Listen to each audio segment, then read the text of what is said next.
মাধ্যমিক 2024-এর প্রশ্নপত্রে ফার্স্ট যে কোশ্চেনটি ছিল সেটি হলো সরল সুদ ও চক্রবৃদ্ধি সুদের হার 10% হলে দ্বিতীয় বছরে কোনো মূলধনের সরল সুদ ও চক্রবৃদ্ধি সুদের অনুপাত এ অপশানে ছিল 20:21, বি অপশানে ছিল 10:11, সি অপশানে ছিল 5:6 এবং ডি অপশানে ছিল 1:1।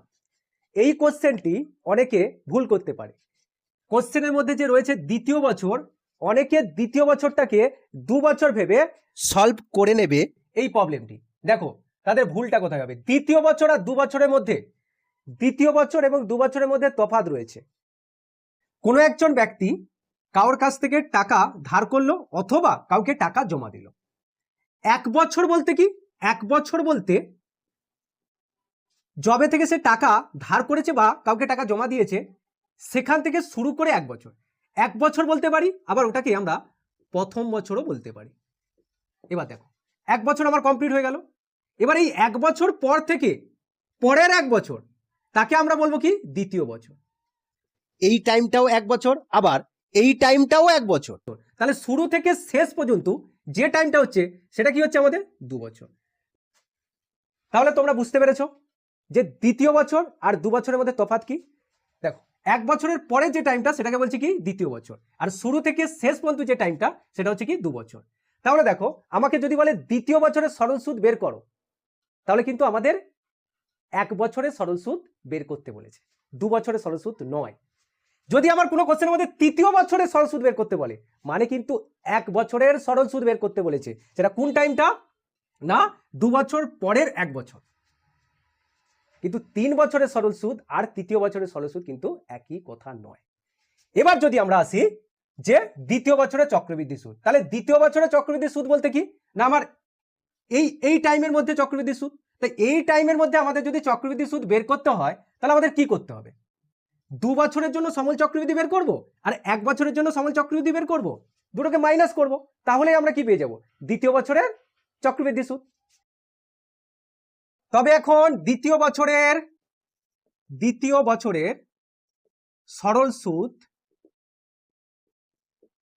সমান, যেহেতু এখানে আসল দেওয়া নেই আমি পি ধরে নিলাম, পি 80/100 হয়, আসল পি 8টা দেখো দেওয়া রয়েছে 10, টাইমটা কত, টি বলতে কত হবে দ্বিতীয় বছর মানে 1 বছর বাই 100, এত টাকা। এবার দ্বিতীয় বছরের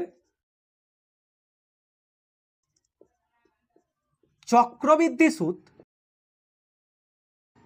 সমান কি হবে, 2 বছরের সমল চক্রবৃদ্ধি থেকে 1 বছরের সমল চক্রবৃদ্ধি মাইনাস হবে। 2 বছরের সমল চক্রবৃদ্ধি কত হবে, পি ইন্টু 100 প্লাস সুদের হার কত 10/100, টাইম যেহেতু 2 বছর পাওয়ারে 2 মাইনাস পি ইন্টু 100 প্লাস সুদের হার কত 10/100 পাওয়ারে 1 হবে, কারণ টাইমটা 1 বছর। পি ইন্টু এটা দেখো আমরা ক্যালকুলেশন করলে কত পাবো 110, এটাও হবে কত আমাদের 110, পি ইন্টু 110/100 এটা কমন চলে যাবে, তাহলে এখন পড়ে থাকবে 110/100 মাইনাস 1, ক্যালকুলেশন করলে কত পাবো 110/100 আর এটা পাবো 10/100। তাহলে এখন আমাদের দ্বিতীয় বছরের সরল সুদ ও চক্রবৃদ্ধি সুদের অনুপাত কি হবে। দ্বিতীয় বছরের সরল সুদ ছিল আমাদের পি ইন্টু 10/1/100 আর চক্রবৃদ্ধি সুদ কত পেলাম পি ইন্টু 110/100 ইন্টু 10/100, 100 দুদিক থেকে ডিলিট হয়ে যাবে, 0 ডিলিট হবে, এই 0 ডিলিট হবে, পি দুদিক থেকে ডিলিট হয়ে গেল। তাহলে এখন আমাদের পড়ে রয়েছে 10 আর এদিকে রয়েছে 11। তাহলে দ্বিতীয় বছরের সরল সুদ ও চক্রবৃদ্ধি সুদের অনুপাত হবে 10:11, অপশান বি। এইরকম কোশ্চেন আমাদের 2026-এর গণিতের প্রশ্নপত্রে যদি আসে তবে আমরা এইভাবে প্রবলেমটিকে সলভ করব।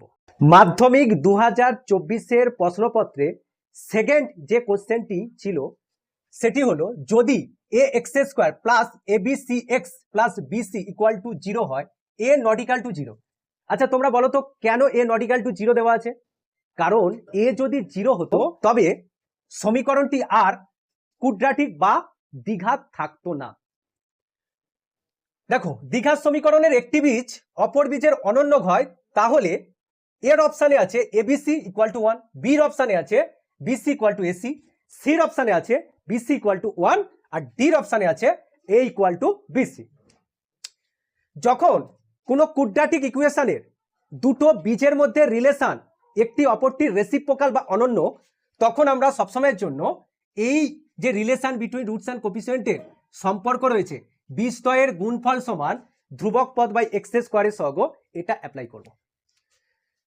কেন অ্যাপ্লাই করছি? দেখো দ্বিঘাত সমীকরণের একটি বীজ যদি আলফা হয়, যদি অপর বীজটি এর অনন্য হয়ে থাকে তবে কি হবে না অপর বীজটা হবে 1/α। এবার দেখো বীজদ্বয়ের যখন গুণফল আমি করছি তখন আলফার 1/α, আলফা আলফা কেটে যাবে, 1 পেয়ে যাব। এবার দেখো ইকুয়াল টু ধ্রুবক পদ, এখানে ধ্রুবক পদ কত দেওয়া আছে না ধ্রুবক পদ দেখো এই সমীকরণে রয়েছে বিসি, আর এক্স স্কোয়ারের সহগ কত রয়েছে এ, আলফা আলফা কেটে গেল, তাহলে কি হচ্ছে এ ইকুয়াল টু বিসি। তাহলে কোন অপশানে হবে না অপশান ডি হবে। তবে আমাদের এবছর মাধ্যমিকের গণিতের প্রশ্নপত্রে একটা দ্বিঘাত সমীকরণ দিয়ে দুটো বীজের মধ্যে রিলেশন যদি একটি অপরটির রেসিপ্রোকাল বা অনন্যক দেওয়া থাকে, আমরা কিন্তু বীজদ্বয়ের গুণফল ইকুয়াল টু ধ্রুবক পদ বাই এক্স স্কোয়ারের সহগ, এটা অ্যাপ্লাই করব।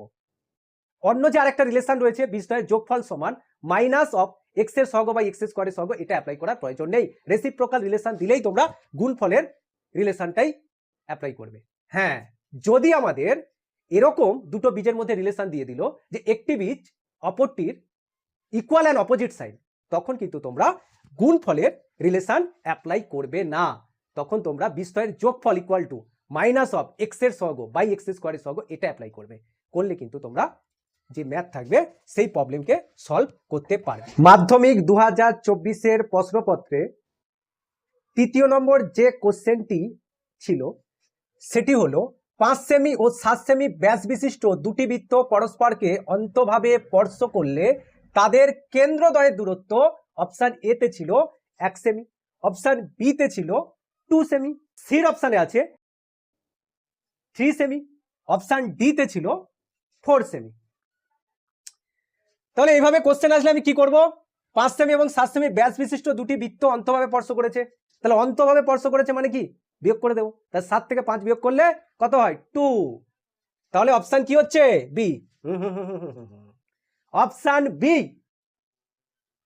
যে পরীক্ষায় করে দিয়ে এসেছিল তাদের সবার ভুল হয়েছে। দুটি বৃত্ত পরস্পরকে অন্তভাবে স্পর্শ করলে হ্যাঁ আমরা বিয়োগ তো করি, কিন্তু ব্যাসের মানকে বিয়োগ করি না, ব্যাসার্ধের মানকে বিয়োগ করি। তাহলে আমাদের এই দুটো বৃত্তের ব্যাস দেওয়া আছে, আগে আমাকে জানতে হবে এদের ব্যাসার্ধ কত। দেখো যে বৃত্তের ব্যাস 5 সেমি সেই বৃত্তের ব্যাসার্ধ 5/2 সেমি। আমি ধরলাম কিউ কেন্দ্রীয় বৃত্তের ব্যাসার্ধ 5/2 সেমি। যে বৃত্তের ব্যাস 7 সেমি ওই বৃত্তের ব্যাসার্ধ 7/2 সেমি। আমি ধরলাম কিউ কেন্দ্রীয় বৃত্তের ব্যাসার্ধ 7/2 সেমি। এবার বলা হয়েছে কেন্দ্র দুটোর মধ্যে দূরত্ব, মানে এই ছবি অনুযায়ী পি কিউর দূরত্ব কত। তাহলে কি করব? বড় বৃত্তের ব্যাসার্ধ থেকে ছোট বৃত্তের ব্যাসার্ধ বিয়োগ করব। 7/2 মাইনাস 5/2, 2/2 মানে 1 সেমি। যারা যারা 2 সেমি অপশান দিয়ে এসেছিল তাদের সবারই ভুল হয়েছে। বিয়োগ অন্তভাবে স্পর্শ করা মানে বিয়োগ, এই ধারণাটুকু যদি কেউ নিয়ে যেত ভুল করত, অবশ্যই কোশ্চেনটা ভুল করত। বিয়োগ তো করব, দুটো বৃত্তের ব্যাসার্ধের মানকে বিয়োগ করব, তবে দুটো বৃত্ত অন্তভাবে স্পর্শ করলে তাদের কেন্দ্রদ্বয়ের মধ্যে দূরত্ব আমরা পাবো। 4 নম্বর যে কোশ্চেনটি মাধ্যমিক 2024-এর প্রশ্নপত্রে ছিল সেটি হলো tan থিটা প্লাস cot থিটার সর্বনিম্ন মান কত। দেখো tan theta plus cot theta. Tan থিটাকে আমরা লিখতে পারি রুট অফ ট্যান থিটার হোল স্কোয়ার, কট থিটাকে আমরা লিখতে পারি রুট অফ কট থিটার whole square. A square plus b square, a square plus b স্কোয়ারের আমাদের দুটি আইডেন্টিটি রয়েছে। আমরা এ মাইনাস বির হোল স্কোয়ার প্লাস 2ab এই আইডেন্টিটি এখানে অ্যাপ্লাই করব। Root of tan theta minus root of cot থিটার whole square plus 2ab।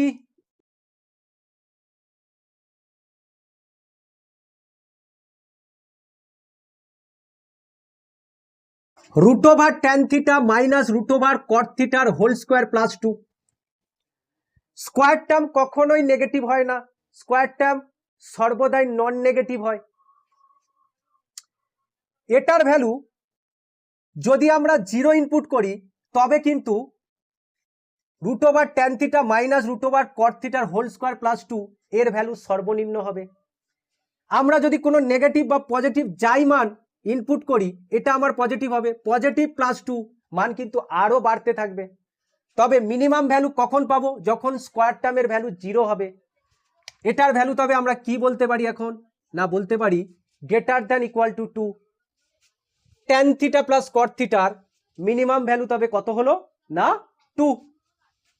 Option B হবে আমাদের। 5 নম্বর কোশ্চেনটি কি ছিল একটু দেখে নাও। সমান ভূমি বিশিষ্ট একটি নিরেট অর্ধগোলক ও একটি নিরেট চোঙের উচ্চতা সমান হলে তাদের ঘনফলের অনুপাত অপশান এ তে ছিল 1:3, অপশান বি তে ছিল 1:2, অপশান সি তে ছিল 2:3, অপশান ডি তে ছিল 3:4। নিরেট অর্ধগোলকের ঘনফল বা আয়তন তার ফর্মুলা কি? 2/3 পাই আর কিউব। নিরেট চোঙের ঘনফল বা আয়তনের ফর্মুলা কি? না পাই আর স্কোয়ার এইচ। এবার দেখো এখানে বলা আছে সমান ভূমি বিশিষ্ট একটি নিরেট অর্ধগোলক ও একটি নিরেট চোঙের উচ্চতা সমান হলে তবে আমরা এখন বলতে পারি এইচ সমান আর। এখন এইচের জায়গায় আর ইনপুট করলে পাই আর স্কোয়ার ইন্টু আর, আর স্কোয়ার ইন্টু আর সমান আর কিউব। পাই পাই ডিলিট হয়ে গেল, আর কিউব ডিলিট হয়ে গেল। তবে এখন পড়ে রয়েছে 2/3:1। অ্যান্সার হবে অপশান সি। তবে বুঝতে পেরেছো সবাই? 6 নম্বর প্রশ্নটি তোমরা এবার দেখো কি বলা হয়েছে। প্রথম 10টি স্বাভাবিক সংখ্যার গড় এ এবং মধ্যমা এম হলে সম্পর্কটি হবে অপশান এ তে বলা হয়েছে A greater than M, option B তে বলা হয়েছে A less than M, C তে বলা হয়েছে এ সমান 1/m আর ডি তে বলা হয়েছে এ সমান এম। 1 থেকে n পর্যন্ত স্বাভাবিক সংখ্যার গড় আমরা জানি n প্লাস 1/2। তবে এখানে দেখো প্রথম 10টি স্বাভাবিক সংখ্যার গড় কত হবে? n এর জায়গায় তাহলে আমরা কত বসাবো এখন? না n এর জায়গায় আমরা এখন 10 বসাবো। 10 প্লাস 1/2 11/2, 11/2 মানে 5.5। প্রথম 10টি স্বাভাবিক সংখ্যার গড় কত পাবো আমরা? 5.5। এবার দেখি প্রথম 10টি স্বাভাবিক সংখ্যার মধ্যমা কত হচ্ছে। 1 2 3 4 5 6 7 8 9 10। আমরা ইনক্রিজিং অর্ডারে 1 থেকে 10 পর্যন্ত স্বাভাবিক সংখ্যাগুলো লিখে নিলাম। দেখো এখানে 10টা স্বাভাবিক সংখ্যা আছে। যদি আমাদের ইভেন নম্বর থাকে তবে যদি ইভেন নম্বর থাকে আমি ধরে নিলাম ইভেন নম্বরটা n, তবে আমাদের n/2 এবং n/2 প্লাস 1তম পদের গড়ের মান মধ্যমা মানকে নির্দেশ করে। তাহলে এখানে 10 আছে, 10/2 মানে 5, 10/2 প্লাস 1 মানে 6। তবে 5 এবং 6তম পদের মানের গড় মধ্যমার মানকে নির্দেশ করবে। 5 আর 6 যোগ করলে কত হয়? 11। তাকে 2 দিয়ে ভাগ করলে আমরা কত পাবো? 11/2 মানে 5.5। এখানে 10টি স্বাভাবিক সংখ্যার গড় কত পেলাম? 5.5। 10টি স্বাভাবিক সংখ্যার মধ্যমা কত পেলাম? 5.5। তবে আমরা এখন বলতে পারি যে 10টি স্বাভাবিক সংখ্যার গড় এবং 10টি স্বাভাবিক সংখ্যার মধ্যমা সমান। এখানে আমাকে 10টি স্বাভাবিক সংখ্যার গড় এ এবং 10টি স্বাভাবিক সংখ্যার মধ্যমা এন দ্বারা প্রকাশ করেছিল, তাহলে অপশন ডি হবে, এ সমান এন।